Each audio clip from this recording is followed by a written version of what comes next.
नमस्कार, तुम्हा सगळ्यांचं स्वागत आहे मुंबई तकमध्ये। रविवारी रात्री पुण्यामध्ये एक धक्कादायक घटना घडली होती। एक भरधाव गाडीने एका टू व्हीलरला उडवलं होतं आणि त्याच्यामध्ये दोन तरुणांचा मृत्यू झाला होता।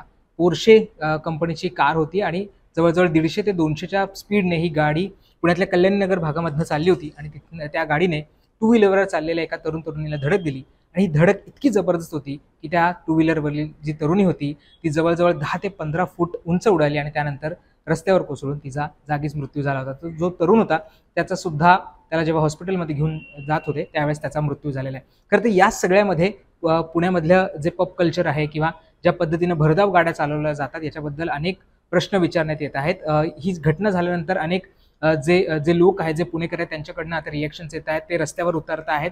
कल्याणनगर भागामधले जे नागरिक आहेत ते सुद्धा आता रस्त्यावर उतरलेले आहेत आणि ज्या ठिकाणी अपघात झाला होता तिथे त्यांनी श्रद्धांजली सभा सुद्धा आयोजित केली होती आणि त्याचबरोबर ज्या पद्धतीने पुण्यामधला कोरेगाव पार्क असेल, कल्याणनगर असेल, मुंढवा असेल या भागांमध्ये जे रात्री उशिरापर्यंत पब्स चालतात, जिथे दारूच्या पार्ट्या जातात, त्याच्यावर पोलिसांनी कुठेतरी कारवाई करावी, त्याच्यावर वचक ठेवावा अशी मागणी सुद्धा आता त्या सगळ्या नागरिकांकडून करण्यात येते। दुसरीकडे पुण्याचे जे आता काँग्रेसचे उमेदवार आहेत रवींद्र धंगेकर आणि जे आमदार सुद्धा आहेत त्यांनी सुद्धा आता याच्यामध्ये आक्रमक भूमिका घेतलेली आहे। त्यांनी आता थेट पोलीस स्टेशनच्या समोर ठिय्या आंदोलन करण्याचा निर्णय घेतलाय आणि दुसरीकडे त्यांनी या सगळ्या घटनेमध्ये जो अल्पवयीन मुलगा होता त्याच्या वडिलांना अटक करण्याची मागणी केलेली आहे। या प्रकरणामध्ये नेमकं आतापर्यंत काय काय झालेलं आहे, घटना घडल्यापासून आजच्या दिवसापर्यंत हा आपण व्हिडिओ रेकॉर्ड करेपर्यंत काय काय घडलेलं आहे हे सगळं या व्हिडिओच्या माध्यमातून समजावून घेणार आहोत। तर या प्रकरणाची सुरुवात होते शनिवारी मध्यरात्रीच्या सुमारास, म्हणजे 2:30 ते 3 वाजण्याच्या सुमारास। खरं तर पुण्यामधला एक पॉश एरिया, कल्याणीनगर भाग, मुंढवा भाग किंवा कोरेगाव पार्क भाग हा सगळा पुण्यातला एक महत्त्वाचा आणि श्रीमंतांचा एरिया। या एरियामध्ये रात्रीचे 2:30 वाजले होते। दोन तरुणी ज्यांचं खरं तर नाव होतं अनिस अवधिया आणि अश्विनी कोस्टा हे एका ठिकाणावरनं पार्टी करून त्यांच्या घराकडे निघाले होते। ते पल्सर या गाडीवर होते आणि ते कल्याणनगर फाटा जो भाग आहे तिथला रस्ता आहे तिथनं ते जात होते। यावेळी त्यांच्या मागणं एक पोर्शे कंपनीची जी कार आहे ती भरधाव वेगानं आली। साधारणतः जसं प्रत्यक्षदर्शींचं सांगणं आहे 150 ते 200चा स्पीड त्या गाडीचा होता आणि त्या भरधाव गाडीने हे जे तरुणी होते त्यांना उडवलं। ही धडक इतकी जबरदस्त होती की जी तरुणी आहे ती जवळजवळ 10 ते 15 फूट उंच उडाली आणि जमिनीवर कोसळून तिचा जागीच मृत्यू झाला। त्या संदर्भातले व्हिडिओ सोशल मीडियावर देखील व्हायरल झाले होते। तर या घटनेमधला जो तरुण आहे तो सुद्धा लांब फेकला गेला आणि त्याचा सुद्धा उपचारादरम्यान किंवा त्याला हॉस्पिटलमध्ये घेऊन जात होते त्या दरम्यान मृत्यू झालेला आहे। अर्थात तिथे जे प्रत्यक्षदर्शी होते, जे इतर नागरिक होते, त्यांनी धाव घेतली, त्यांनी घटनास्थळी धाव घेतली। तिथे जो कार चालक होता, अल्पवयीन कार चालक आहे, त्याला तिथे त्यांनी पकडलं, त्याला मारहाण केली। त्याच्यासोबत काही लोक सुद्धा होते, त्यातले काही पळून गेले। या पोर्शे जो कार चालवत होता त्या मुलाचा ड्रायव्हर सुद्धा तिथे होता। ही सगळी घटना घडली। त्यानंतर पोलिसांना फोन करण्यात आला आणि पोलिसांनी घटनास्थळी येऊन त्या जे आरोपी आहे त्याला ताब्यात घेतलं होतं। खरं तर पुण्यातला एक प्रसिद्ध बिल्डर आहेत अगरवाल, त्यांचा मुलगा होता, अल्पवयीन मुलगा आहे आणि त्याला ही भरधाव जी कार आहे तो चालवत होता। खरं तर जो अगरवाल जे मालक आहेत किंवा जे बिल्डर आहेत त्यांच्या मुलांनी 12वीची परीक्षा दिली होती आणि त्या संदर्भातली एक पार्टी आयोजित करण्यात आली होती। एका मित्राकडे एका हॉटेलमध्ये ते पार्टी करत होते। ती पार्टी झाल्यानंतर ते तिथेतल्याच एका बारमध्ये गेले होते। तिथे त्यांनी दारूचं सेवन केलं असं FIR मध्ये लिहिण्यात आलेलं आहे आणि ते झाल्यानंतर ती जी भरधाव कार, ती जी पोर्शे कार आहे ती चालवण्याचा निर्णय त्या तरुणाने घेतला। तो ड्रायव्हर सीटवर बसला आणि त्यांच्यासोबतचा जो ड्रायव्हर आहे त्याला त्याने वेगळीकडे बसवलं। त्यानंतर कल्याणनगर भागात मधनं जात असताना त्याचं गाडीवरचं नियंत्रण सुटलं आणि हा अपघात त्यावेळेस झालेला आहे। ही सगळी घटना घडल्यानंतर पोलिसांनी त्या आरोपीवर खरं तर गुन्हा दाखल केला। 304, 304 अ, 279, 337, 337 आणि 427 या कलमांतर्गत गुन्हा दाखल केलेला आहे। आणि आता जशी माहिती मिळते त्या तरुणाच्या म्हणजे त्या अल्पवयीन मुलाच्या वडिलांवर सुद्धा गुन्हा दाखल करण्यात आलेला आहे, कारण तो अल्पवयीन असताना त्याला ती कार सोपवण्यात आली होती, त्याला कार दिली होती आणि त्याचबरोबर त्या मुलांनी जसं FIR मध्ये सांगितलेलं आहे किंवा FIR मध्ये लिहिलेलं आहे की त्याला तो दारू सेवन करत होता किंवा दारू त्याने सेवन केलं होतं आणि याच्याबाबतची माहिती त्याच्या वडिलांना सुद्धा होती। या निष्काळजीपणाबद्दल सुद्धा त्याच्या वडिलांवर आता गुन्हा दाखल करण्यात आला आहे। आणि याचबरोबर ज्या बार मालकाने आणि ज्या बार जो टेंडर असतो, जिथे बार टेंडर असतो, जो दारू सर्व करतो, त्यांच्यावर देखील गुन्हा दाखल करण्यात आलेले, कारण तो मुलगा अल्पवयीन असताना सुद्धा त्याला दारू देण्यात आली। यामुळे सुद्धा आता त्या बार चालकावर देखील गुन्हा दाखल करण्यात आलेला आहे। जसं मी सुरुवातीला म्हटलं की 12वीची परीक्षा झाली होती आणि त्यामुळे तो एका ठिकाणी पार्टीला गेला होता। त्या तरुणाकडे कुठलंही कार चालवण्याचं लायसन्स सुद्धा नव्हतं. असं असताना सुद्धा त्याच्या घरच्यांनी त्याला कार दिली होती. इतक्या रात्री तो कार चालवत होता. पोलिसांनी त्याला ताब्यात घेतल्यानंतर अनेक घटना घडल्या. असं म्हटलं जातं की स्थानिक काही लोक आहेत, काही जे लोकप्रतिनिधी आहेत, त्यांनी सुद्धा पोलीस स्टेशनमध्ये गेले आणि तिथे त्यांनी असं सांगायचा प्रयत्न केला की कार हा मुलगा नाही तर ड्रायव्हर चालवत होता. एक बनाव सुद्धा तयार करायचा प्रयत्न केला, परंतु जे प्रत्यक्षदर्शी होते त्यांनी याबाबतचे व्हिडिओज दाखवले आणि हा मुलगाच कार चालवत होता हे सांगण्याचा सुद्धा त्यांनी प्रयत्न केला आणि त्या आधारे त्या मुलावर खरं तर गुन्हा दाखल झाला. गुन्हा दाखल झाल्यानंतर 14 तासाच्या आतच त्याला कोर्टामध्ये हजर करण्यात आला होता. रविवारचा दिवस होता. शनिवारी मध्यरात्री म्हणजे 2:30 ते 3च्या दरम्यान घटना घडली. त्यानंतर रविवारी सुट्टीच्या कोर्टामध्ये या जे अल्पवयीन मुलगा आहे त्याला हजर करण्यात आला आणि कोर्टाने त्याला जामीन मंजूर केला. आणि जामीन मंजूर करत असताना कोर्टाने काही अटी सुद्धा टाकलेल्या आहेत. आरोपीचे जे वकील आहेत त्यांनी याच्या संदर्भातली माहिती ही मीडियाला दिली, प्रसारमाध्यमांना दिली. प्रशांत पाटील असे जे आरोपी आहेत, प्रशांत पाटील हे आरोपीचे वकील आहेत, त्यांनी ही माध्यमांना माहिती दिली.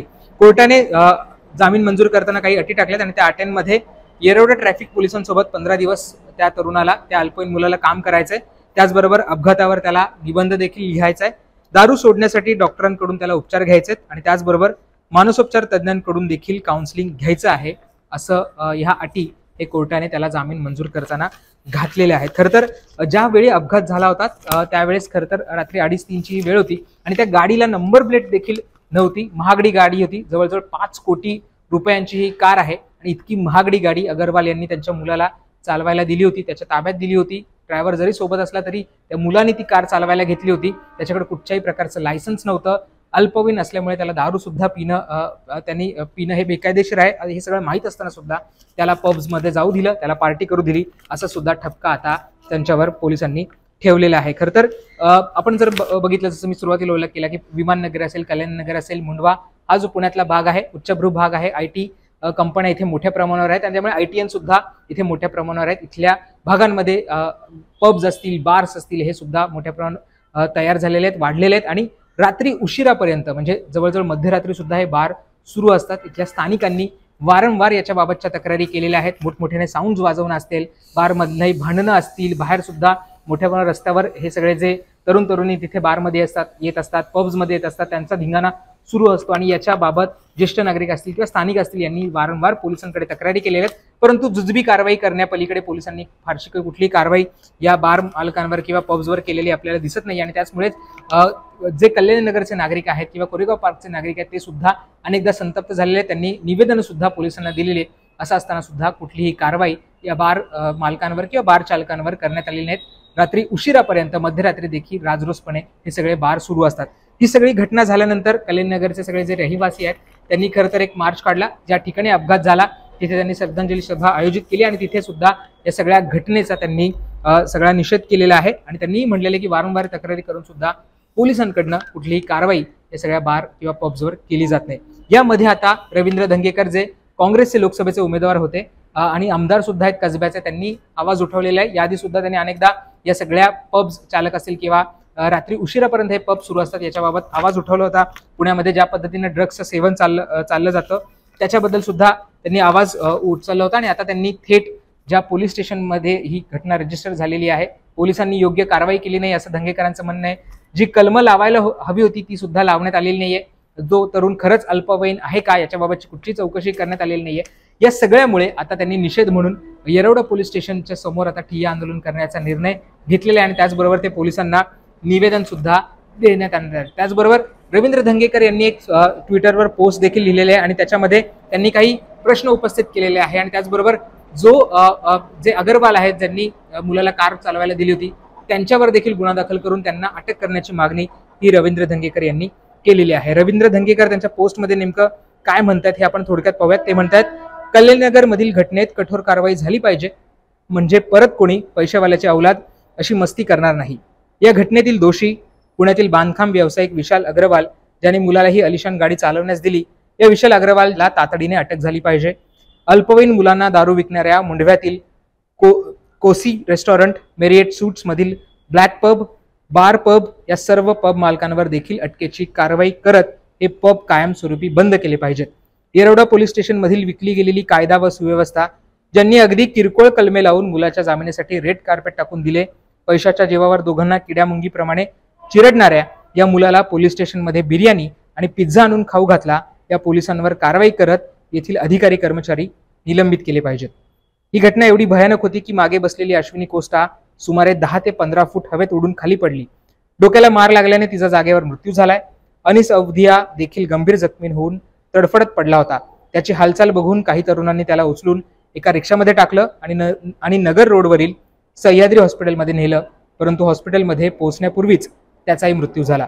सुरुवातीला तो जो मुलगा आहे तो अल्पवयीन असल्याचा ड्रामा करण्यात आला, तो देखील फार काळ टिकला नाही। अगदी Salman Khan hit and run case प्रमाणे ड्रायव्हरलाही उभे करण्यात आलं, परंतु प्रत्यक्षदर्शींनी मात्र मयत तरुण आणि तरुणीची बाजू मांडली। गाडी विशाल अग्रवालचा मुलगाच चालवत होता आणि ड्रायव्हर बाजूला बसलेला होता। याचे व्हिडिओ पुरावे त्यांनी पोलिसांना दिले। येथे कारवाईचा पाठपुरावा करणाऱ्यांना देखील शांत राहण्यासाठी ऑफर दिली जात होती। अखेर येरवडा पोलिसांनी मुलाविरुद्ध गुन्हा दाखल केला आणि त्याला अटक केली। बऱ्याच केसेसमध्ये उशिरा अटक दाखवून आरोपीला कायद्याचा धाक राहावा या उद्देशाने 1 दिवस कोठडीमध्ये ठेवण्यात येतं। येथे मात्र तत्परतेने CRPCच्या तरतुदींचे तंतोतंत पालन करत आरोपीला सुट्टीच्या कोर्टात हजर करण्यात आलं। सर्व सेक्शन बेलेबल असल्यामुळे तात्काळ जामीन झाला। या प्रकरणामुळे अनेक प्रश्न उपस्थित झालेत। तर अशा पद्धतीची पोस्ट ही रवींद्र धंगेकर यांनी लिहिलेली आहे आणि आता त्यांनी त्या मुलाच्या वडिलांवर देखील अटकेची कारवाई केलेली आहे। त्याचबरोबर ज्या बार मालकांनी त्यांना दारू सर्व केली होती, ते अल्पवयीन मुलं असताना सुद्धा त्यांना दारू देण्यात आली, त्यांच्यावर देखील कारवाई करण्यात यावी असं सुद्धा इथे रवींद्र धंगेकर यांनी म्हटलेलं आहे। त्याचबरोबर ज्यावेळेस त्याला ताब्यात घेण्यात आलं त्यावेळेस त्याला पिझ्झा बर्गर देखील पोलिसांनी दिला असा आरोप धंगेकर करतात आणि त्या पोलीस कर्मचाऱ्यांवर सुद्धा कारवाई झाली पाहिजे अशी मागणी देखील आता रवींद्र धंगेकर यांनी केलेली आहे। त्यामुळे या सगळ्या घटनेमध्ये अनेक गोष्टी घडलेल्या आहेत, अनेक प्रश्न विचारले जात आहेत। स्थानिक रहिवासी सुद्धा या सगळ्यावर कारवाई करण्याची मागणी करतात। त्यामुळे पुणे पोलीस आता याच्यावर काय भूमिका घेतात आणि कुठच्या प्रकारची कारवाई करतायत, खरंच जसं धंगेकरांनी मागणी केली तसं अग्रवाल यांना अटक होती का, हे देखील पाहणं महत्त्वाचं असणार आहे। तुम्हाला या सगळ्या घटनेबाबत, ज्या मुलाला बेल मिळाली त्याच्याबाबत आणि ज्या पद्धतीनं रवींद्र धंगेकरांनी आता नवीन आरोप केलेत, नवीन प्रश्न उपस्थित केलेत, त्याच्याबद्दल काय वाटतं हे आम्हाला कमेंट करून सांगायला विसरू नका। धन्यवाद।